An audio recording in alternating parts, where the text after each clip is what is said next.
टोना टोटका का डर बताकर 9 तोला सोना पार।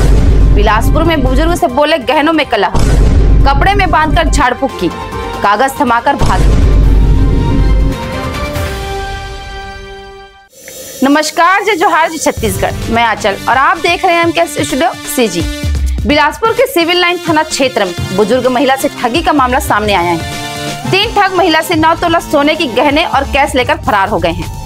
ठगों ने महिला को विश्वास में लेकर उसे बताया कि उसके गहनों में कलह है, जिसके बाद महिला ने अपने गहने और कैश राशि उन्हें झाड़ फूक के लिए दे दिए। इसके बाद ठगों ने महिला को कागज का पैकेट थमाया और वहां से रफूचक्कर हो गए। जब महिला ने पैकेट खोला तो उसमें केवल कागज भरा हुआ था। यह घटना शुक्रवार शाम 6:30 बजे के आसपास हुई।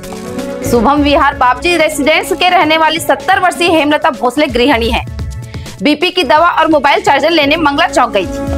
चार्जर लेकर वह पैदल 36 मॉल के पास पहुंची, जहां एक लड़की 17 साल, एक महिला 45 साल सलवार पहने हुए और एक व्यक्ति 55 साल पैंट शर्ट पहने हुए मिले। टोना टोटका की बात करके झांसे में लिया। उन्होंने हेमलता से पूछा कि वह कहां जा रही है, तो हेमलता ने शुभम विहार जाने की बात कही। तीनों ने भी उसी दिशा में जाने की बात कही और एक व्यक्ति के उन्हें इलेक्ट्रॉनिक ऑटो में बिठा लिया। रास्ते में 3 ठगों ने हेमलता को टोना टोटका की बात करते हुए राजेंद्र नगर चौक और बृहस्पति बाजार गार्डन की तरफ ले गए। बुजुर्ग ने गहने काले कपड़े में लपेट कर दे दिए। वहां ठगों ने उसे बताया कि उसके गहनों में कलह है और उसे झाड़ फूक करने से सब ठीक हो जाएगा।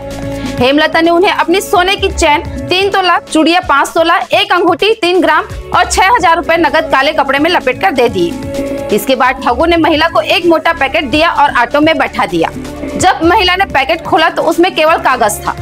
ठगों ने महिला के गहने और नगद राशि लेकर फरार हो गए थे। महिला की शिकायत पर पुलिस ने धोखाधड़ी का मामला दर्ज कर लिया है और तीनों ठगों की तलाश शुरू कर दी है। आगे अपडेट के लिए हमारे न्यूज चैनल एमकेएस स्टूडियो में बने रहे। कैमरामैन भूपेंद्र साहू के साथ।